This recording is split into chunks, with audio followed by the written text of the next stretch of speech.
जान रहमत सल्लल्लाहु अलैहि वसल्लम कि जो पिछली जिंदगी गुजरी है उस जिंदगी को अगर कोई इंसान दिल में बसा ले और उनकी जिंदगी को देख लेवे तो यकीनन मैं वादा करता हूं कोई इंसान नबी को रब समझ बैठेगा। रब समझ बैठे मेरे नबी की हालत ऐसी जिंदगी है, लेकिन नाउज़ुबिल्लाह नबी रब नहीं है, अल्लाह भी नहीं है, मखलूक है और मेरा नबी अब्द है, वो बनाया गया है और रब बनाया गया नहीं, रब रब है, अल्लाह अल्लाह है। तो अल्लाह ने मोहम्मद मुस्तफ़ा को बनाया है, नूरी से बनाया या बसरी से बनाया, लेकिन बसर बना के इंसानों के अंदर भेजा और अल्लाह इंसानों के बीच में होने के बाद भी कहता है मैं सामने नहीं आता। अल्लाह इंसानों के बीच में है, अल्लाह बंदों के साथ है, लेकिन अल्लाह कभी नहीं कहता कि मैं सामने आता हूं। वो कहता है मुत्तकीन अल्लज़ीना युमिनूना बिल गैब व अक़ीमुस सलात, कि मैं गैब में रहने वाला हूं और मेरी गैब की खबर देने वाला तुम्ही में से एक होगा, तुम्ही में से एक होगा और वो जो रास्ता बताएगा उसी रास्ते पर चलना, क्योंकि वही मुत्तकीन है। तुम तो सुनकर मुत्तकीन बनोगे, मेरा नबी पैदाइशी मुत्तकीन था, मुत्तकीन है, मुत्तकीन रहेगा।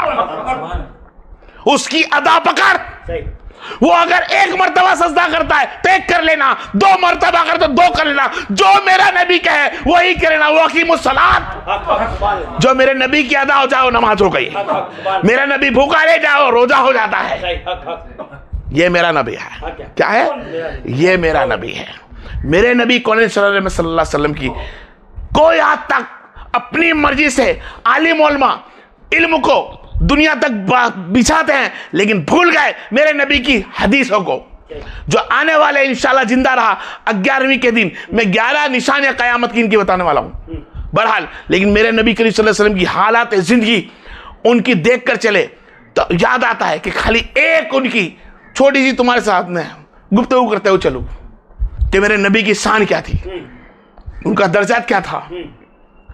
सरकार दो आलम जान रहमत सल्लल्लाहु अलैहि वसल्लम के चाहने वालों ने लिखा, साहबा ने लिखा, रात का वक्त है, क्या है? रात का वक्त होता है, असर मगरिब का टाइम, शाम का वक्त, हर कोई लकड़ी लाके खाना पकाता है। उस जमाने में गैस नहीं था, ना केरोसिन ना तेल, लकड़ी से जलाए। अपने अपने घरों से सब कोई छोकरी आती और अपने अपने भाइयों को लेकर आती, अपने भाइयों को लेकर आती, चौराया होता और चौराहे में खड़ी होके और बच्चे को गोद में रखती और बोलती देखो मेरा भाई का रूप कितना अच्छा है। हर एक की माँ की कोई का किसी का नक्श बहुत खूबसूरत होता तो अपनी बहन अपने भाई पे घमंड करती, कोई दूसरी बहन देखती अरे मेरा भाई तो एकदम बॉडी में है, झाड़ा है, तो उसकी बहन उस पर घमंड करती। सब बहना भेगी हो जाती अपने अपने भाइयों को लेकर। बस कुछ ही देर के अंदर सीमा देखती सब भेगी हो गए, सीमा देखती कि सब भेगे हो गए। जैसे सब भेगी होते हैं तो सीमा देखती जाती है तो सीमा को बोलते हैं सीमा सब तो लेकर आ गए, क्या आज तेरा हौला नहीं लाएगी? तेरा हौला कहाँ गया? बस सीमा देखती सबके भाइयों की सब बहना तारीफ कर रही है, एक दूसरे लोग हाथ भी लगा रहे, तो आप भाग से भागती और हलीमा के पास जाके बोलती माँ मेरा भाई मुझे दे। दो जहां का मालिक सीमा की गोद में, किसकी गोद में? सीमा अलैहिस्सलाम जाती और खड़ी होती तो लोग कहते ए सीमा तेरे हौले का मुंह बताने की जरूर नहीं, मुंह बताने की जरूर नहीं। हम जानते हैं कि दुनिया में हमने तेरे से हौले जैसे तेरे भाई जैसा किसी का भाई देखा ही नहीं गया, लेकिन आप जब हाँ मुंह हटा के देखती कपड़ा और लोगों को बताती कि देखो मेरा हाल कैसा है, तो मोहम्मद मुस्तफा सल्लल्लाहु अलैहि वसल्लम शम्स वल कमर सुभान सदरिजदान, हर चीज मेरे नबी के आगे झुकी दिखती और हर चीज चमकती मेरे नबी के चेहरे के आगे बुझी हुई दिखती। शम्स भी मेरे नबी के आगे चेहरे के आगे बुझा हुआ दिखता। इतना चेहरा मेरे नबी का बचपन में चमकता। वो चमकते चेहरे को माँ सीमा अलैहिस्सलाम गोद में लेकर रमाती है और सब बोलते हैं ए सीमा तेरा हौला तो बहुत खूबसूरत है, इसकी मिसाल कहीं नहीं मिलेगी, क्योंकि ये मोहम्मद मुस्तफा है। तो हौले को लेती है मोहम्मद मुस्तफा को और खुशी खुशी के अंदर नबी को उछालती है। क्या करती है? खुशबू को उछालती है, उछालती कहती है मौलाए कायनात, अब बचपन के अंदर तूने तमाम बच्चों का सरदार बना के मेरे नबी को रखा, मेरे भाई को तूने सरदार बना के रखा, सब बच्चों पे गालिब है, सबसे ज्यादा खूबसूरत है, सबसे ज्यादा अच्छा दिखता है, तो मैं चाहती हूं कि मेरी जिंदगी इतनी बड़ी कर दे ए मौला, मेरे जिंदगी इतनी बड़ी कर कि जब मेरा भाई बड़ा हो तो मैं देखूं किसका सरदार है। और कहती है अल्लाह मेरे भाई को सलामत रख, मेरे भाई को सलामत रख, ये आज बच्चों का सरदार है, मैं देखूंगी बड़ी होने के बाद कि मेरा भाई किसका सरदार है। वो सीमा अलैहि सलाम जब उम्र गुजरी, मदीना के अंदर सरकार की आमद हुई, बैठे तखत जमा, सरकार ने कुछ जंगों के अंदर जीता, जंग जीती, कुछ लोग कैदी आए, कुछ लोग को मार दिया गया, सरकार मदीना में बैठे हैं। उस दौर के अंदर कैदियों को छुड़ाने के लिए पैसे मांगे जाते थे, पैसे मांगे जाते थे, या फिर कुछ भी धन दौलत देनी पड़ती थी। तो उस इलाके में सबने उगराना चालू करा, भाई 100, 200, 500, 1000 वगैरह वगैरह सामान दो। जैसे पैसे उगराना चालू करा, सबके घर से उगराते उगराते सीमा के दर पे पहुंच गए। कहाँ पहुंच गए? सीमा अलैहिस्सलाम के दर पे पहुंचे तो सीमा ने फरमाया किस बात की उगरानी चालू है? तो फसीमा बोले हमारे कुछ लोग मारे गए, कुछ लोग जख्मी हैं और कुछ लोग कैद में है। बोले कैसे हुआ? बोले एक मोहम्मद नाम का बंदा है जो मदीना में है, नबूवत का ऐलान भी कर चुका है, उससे हमारी जंग हुई है। जब नाम सुना मोहम्मद तो मेरे सरकार सीमा अलैहिस्सलाम की आंख में आंसू आ गए। किसकी आंख में आंसू आए? सीमा अलैहिस्सलाम की आंख में आंसू आए। बोला आप क्यों रो रही हो? बोलो जिसके पैसे हैं बस यहीं से रोक दो, ले चलो मेरे को। कहाँ है मोहम्मद? मोहम्मद कहाँ है? मुझे ले चलो और पैसे उड़ाना बंद करो, मैं छुड़ा के लाऊंगी जितने कैद में फंसे हैं। उसको भरोसा था ना कि बारगाही किसकी है। सीमा अलैहिस्सलाम की उम्र जब हो गई, उन्होंने बोला तेरा क्या लगता है?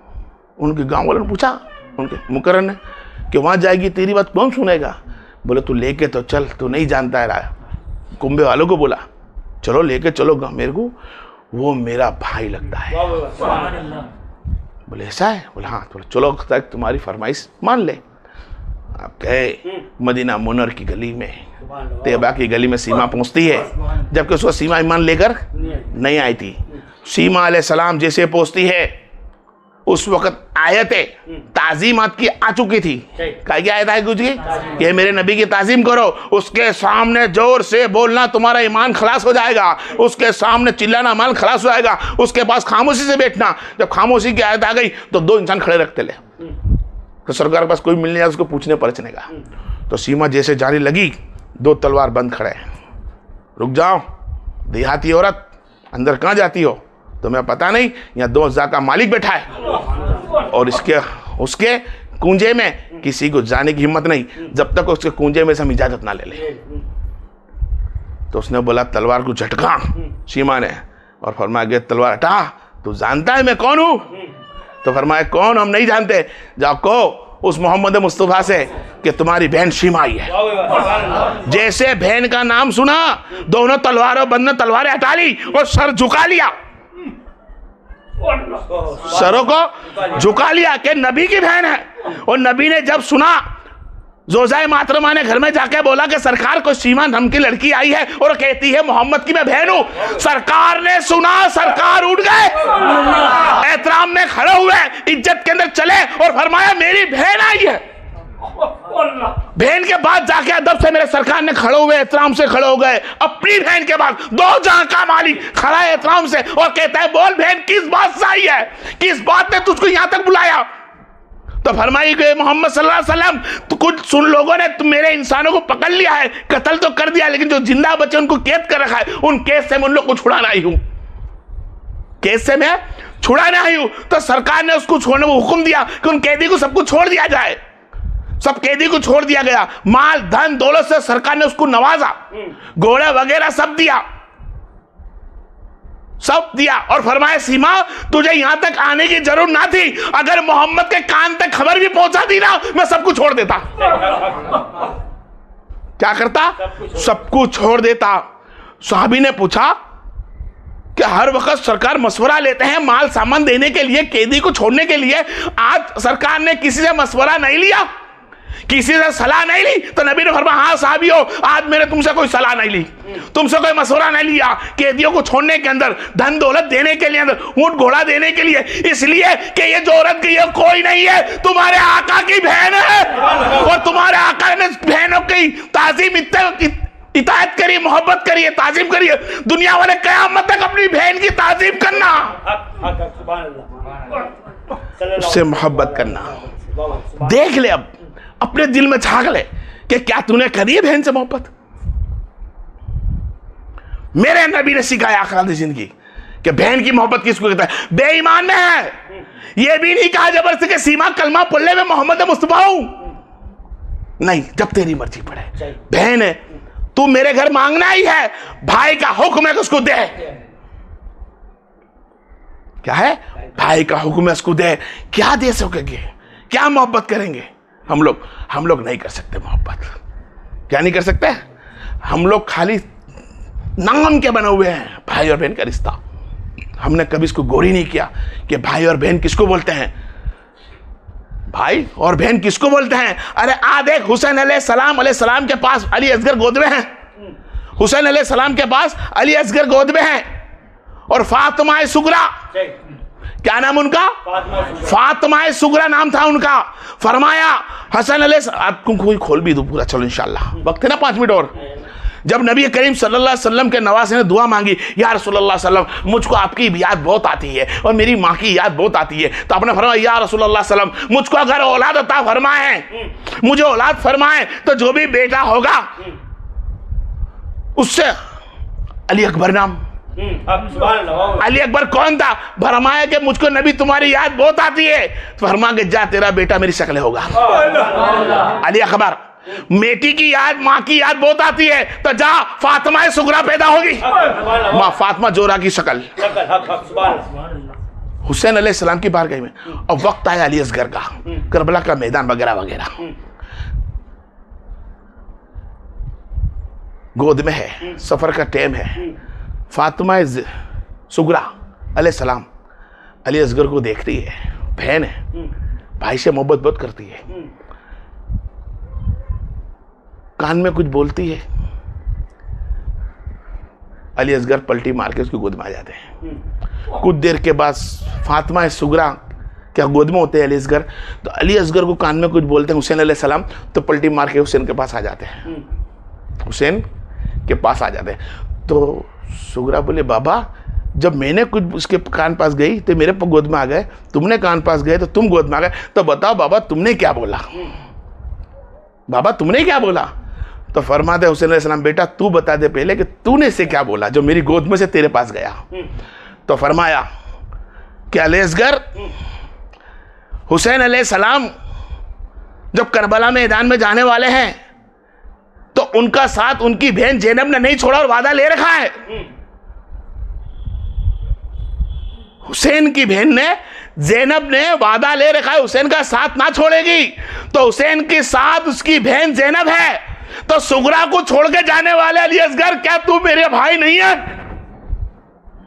कितना बोला तो अली असगर गोद में कि नहीं, मैं भी साथ रहूंगा तेरे, इतना बोला। तो बाबा फिर ये मेरी गोद से चला क्यों गया?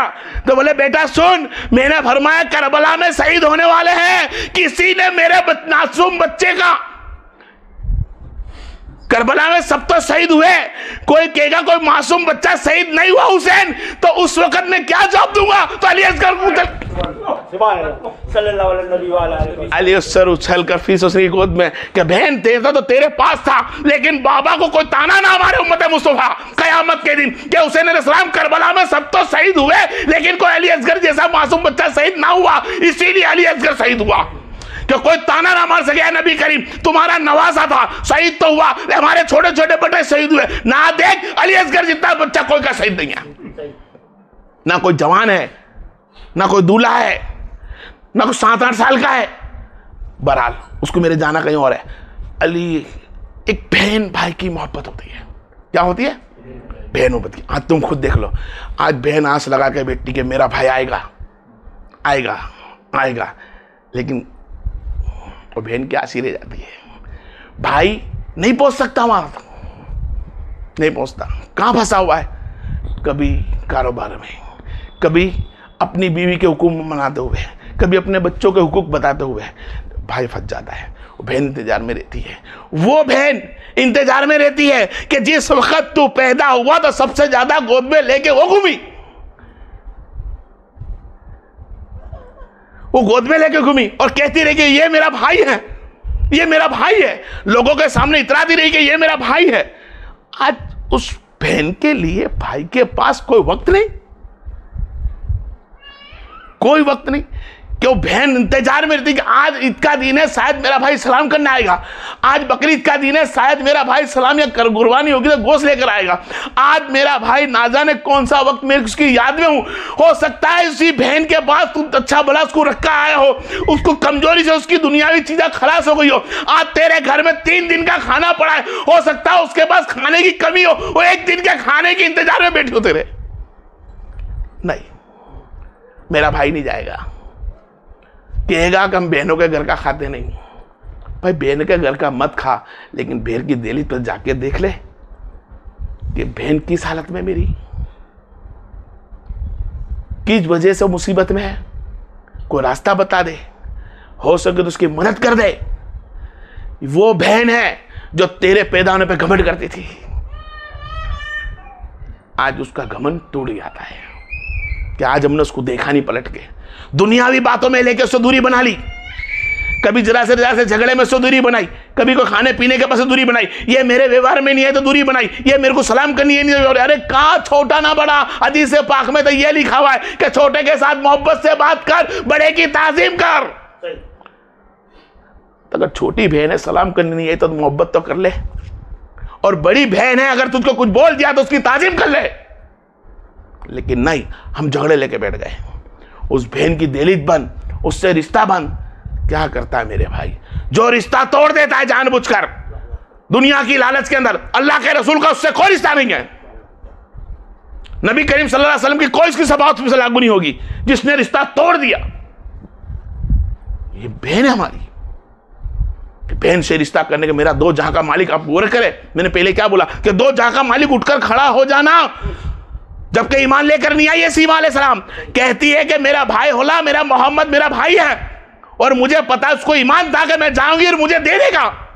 और फिर बताया गया है सीमा अलैहिस्सलाम, मैंने तुम्हें दे दिया सब इसके लिए कि मैं आज पूरी कायनात का सरदार हूं। और तुमने देखा मेरी सरदारी को, तुमने बोला और मेरे हुक्म से तुम्हारे कैदी छूट गए। बिल्कुल, मेरे हुक्म से कैदी छूट गए। आज तुमने देखा जो बचपन से मुझसे वादा किया था कि मेरा अल्लाह मेरे बच्चे, मेरे भाई को सलामती दे, मेरे भाई को बरकत दे। नबी के लिए तूने तो दुआ मांगी थी, आज वो दुआ को अल्लाह ने कबूल करी उस वक्त कि देख तेरी उम्र भी इतनी थी कि तेरा भाई पूरा कौम का सरदार, पूरी मखलूक का सरदार बन के बैठा है। बहन को क्या मालूम कि नबी है, और बहन को क्या मालूम कि नबी है, लेकिन उस नबी को नबी ना समझा, अपना भाई समझ के मोहब्बत करती रही। तो अल्लाह तबारक व तआला ने सीमा को पूरी जिंदगी बेईमान रखा, नबी के खातिर बेईमान रही। जब सरदार मुस्तफा बना, सरदार मुस्तफा बना, सीमा को सामने लाया और सीमा ईमान लेकर आई। खुद की बहन कैसे दुनिया से रुखसत हो सकती है? जो नबी से मोहब्बत कर लेता है ना, वो कलमे बिगड़ का, वो ईमान नबी पे लाए बिगड़ मौत नहीं आती। नबी पे मर नहीं सकता बंदा, उसको रूह कब्ज नहीं हो सकती जब तक वो नबी पे ईमान लेकर ना आ जाए। जो नबी से मोहब्बत करके तो देखे, नबी से इसको उसके रास्ते को खाली अपना के देखे। आज हमने तमाम रास्तों को तोड़ दिया है, बंद कर दिया। हमने आखलात नबी के ही नहीं चले, उनके बहन के साथ सुलूक करा। ये तो हमारी सगी बहन है, आपने रिजाई बहन से सुलूक करा। आपके रिजाई बहन बोलते हैं, दूसरी माँ, 2 माँ के बेटे, वो भी दूध पिलाने वाली थी, दालीमा की बेटी है। तो हमारे तो सगे बहन भाई में इतना फितना हो रही है। इस्लाम है ही नहीं हमारे पास, तरीका ही नहीं।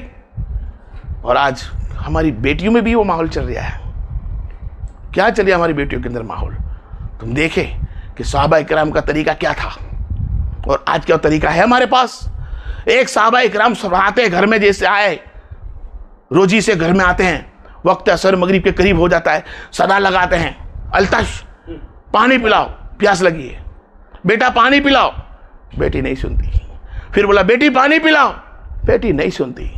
तीसरी फेरी भी सदा लगाई, बेटी पानी पिलाओ, बेटी नहीं आती पानी लेके बाप के पास, पानी लेकर नहीं आई। साहबा है, औरत लेकर आ गई। औरत को बोला भाई तुम क्यों लेकर आई हो? मैंने तो बेटी को बुलाया था ना पानी के लिए, तो वो आती, क्या मेरी उसके तक नहीं पहुंची? नहीं पहुंची ना। तो जान दो ना, तुम पी लो ना, पानी तो आएगी आपके पास। नहीं नहीं, ऐसे कैसे हो सकता है कि 3 फेरे मैंने मेरी अपनी बेटी को बुलाया और वो पानी लेके मेरे पास ना आए? तो बोला आप मजबूर कर रहे हो, मुझे बताना ही पड़ेगा। क्या? क्या बात है? बोले उसके पास एक ही पजामा है, वो फट चुका था और सी रही थी।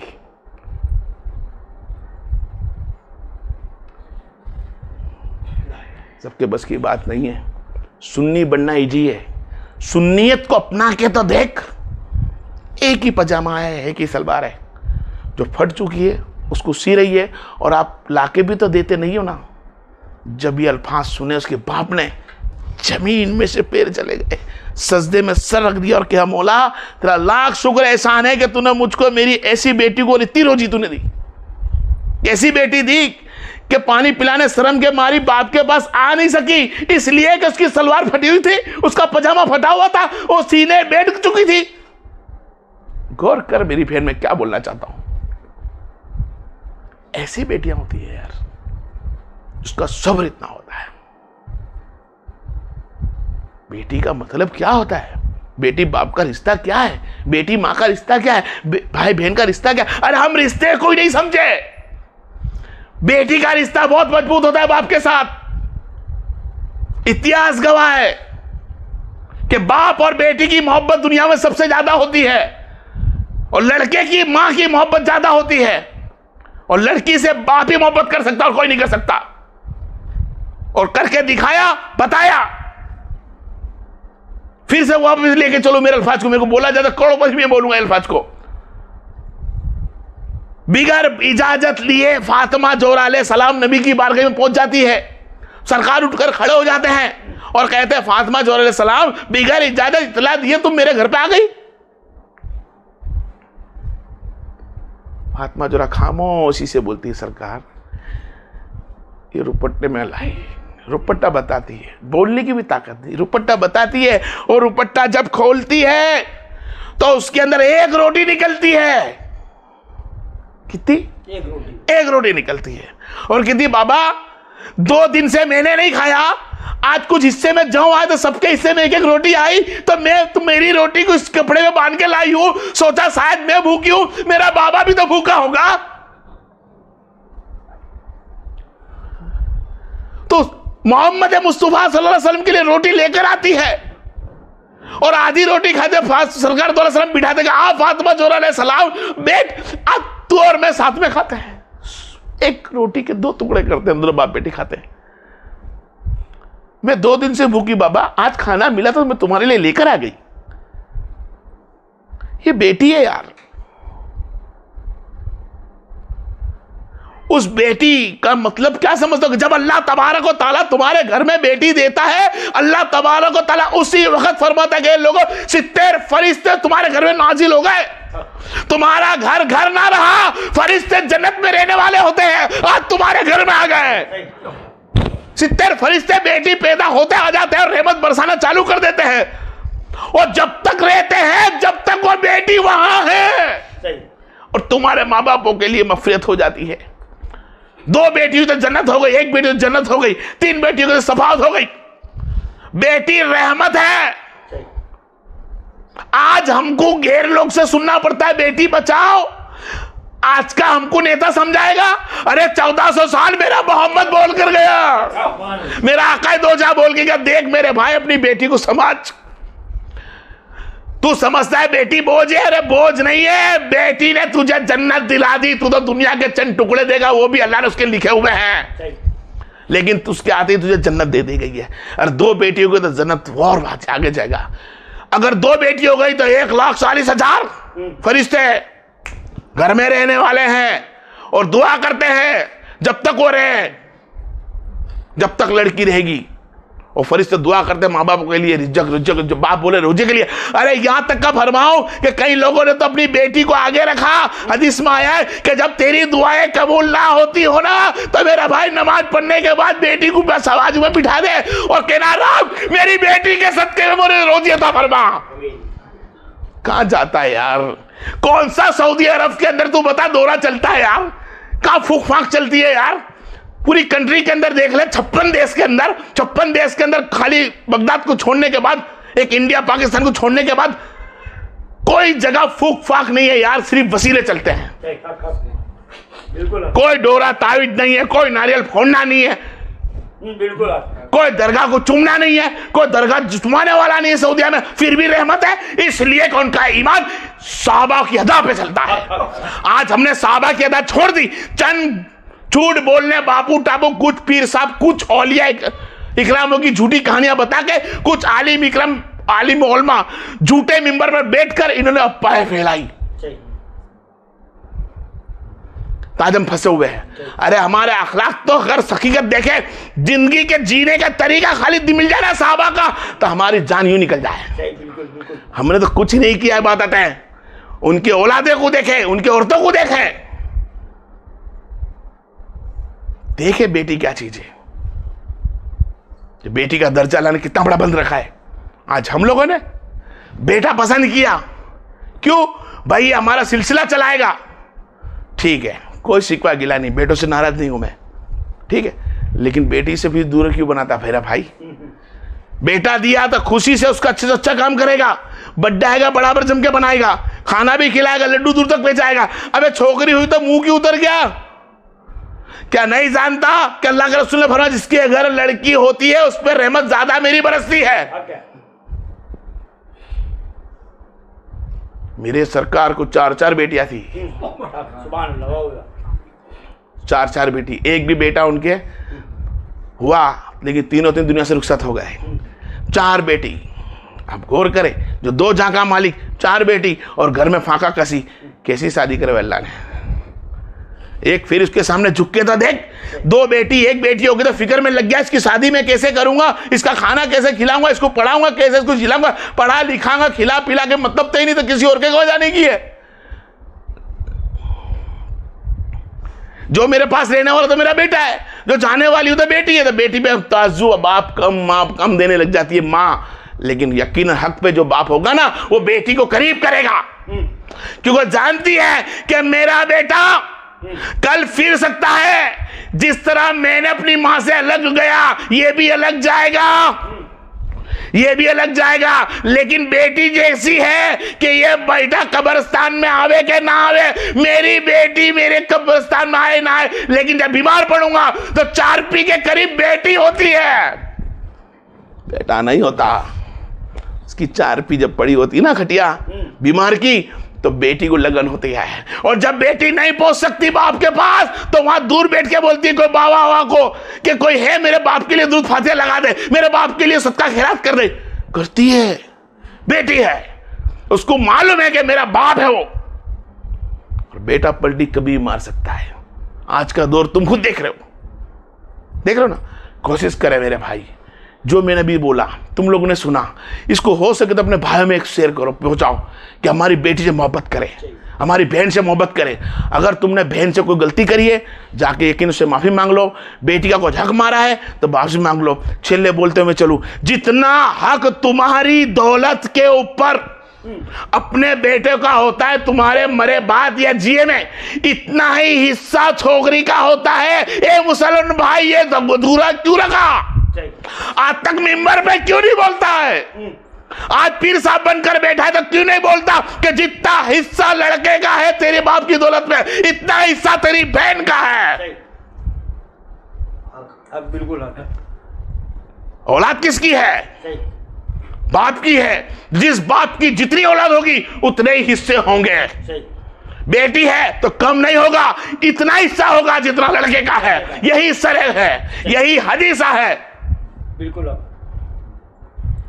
अरे समझ, लेकिन हमने क्या करा, उसके घर गई, दहेज दिया, बस वो दहेज के अंदर ही सब कुछ आ गया। नहीं आया, गुनहगार हो बाप। क्या है? गुनहगार है वो बाप जो दुनिया में अपनी बेटे को हिस्सेदार बनाया और बेटी को हिस्सेदार ना बनाया। अगर बेटी को हिस्सेदार ना बनाया तो कब्र के अंदर उसके मुंह के अंदर अंगारे भर दी जाएगी इस बाप में कि रहमत को तूने अपने आप से दूर तक करा, लेकिन रहमत का जो उसका हिस्सा था उसका हिस्सा ना दिया।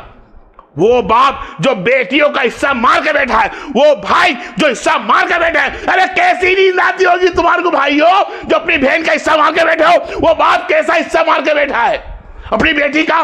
चल तूने तेरी ताकत के मुताबिक चालू रोजी के अंदर से दहेज दे दिया तो दहेज हिस्से में ना हुआ, दहेज हिस्से में ना हुआ। हिस्सा तो वो होता है जो तेरे को अल्लाह ने दी हुई दौलत है, उसी की दी हुई दौलत है, उसी के फरमाबरदार पे चला जा, कामयाब हो जाएगा। ये हदीस है मेरे भाई जो तुमने बता रहे, सच्चाई है। आज हमारे लोगों ने उसको सच्चाई रखी नहीं है कि बेटी को बहन को नहीं दे रही, नहीं भाई ने अगर बाप ने नहीं दी है ना, भाई को मालूम पड़ जाए हदीस, तो उसको देना जरूरी है। जितनी बहन का हिस्सा इतना ही भाई का हिस्सा होगा। ये सब अल्लाह के रसूल का कानून है। वाखिर दावाना वल्हम्दुलिल्लाहि रब्बिल आलमीन।